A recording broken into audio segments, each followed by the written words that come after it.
Yeah, I think the virgin conception and birth of Jesus Christ is at the very heart of the Christian faith. It is a true fundamental. You know, back when the fundamentalists, who became something we wouldn't champion, but initially were something we would champion, when liberalism was taking hold in the early part of the 1900s, the fundamentalists began. And they were called fundamentalists because they embraced certain biblical truths as fundamental, that are, if you don't embrace those truths, then you have veered from biblical Christianity. And one of those then, and I would say absolutely one of them now and throughout Christian history, now and forever, is the virgin birth of Jesus Christ. If he was not conceived and born of a virgin, then we don't have the Christian faith, because it was prophesied that Messiah would be so. So that means Jesus isn't the Messiah if there's no virgin birth and conception.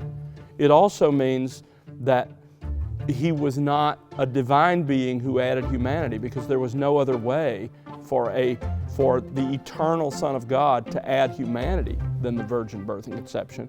You know, I've talked often about the fact that when a man and a woman come together and a child is conceived, that conception initiates a new human person. But the eternal Son of God was already a person, a divine person.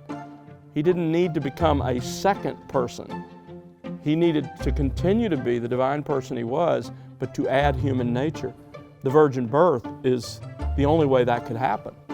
And so, at the very core of our faith, who Jesus is, his credentials to be the Messiah, and his nature, that he is all that he claimed, a divine, eternal being who is also fully and completely human.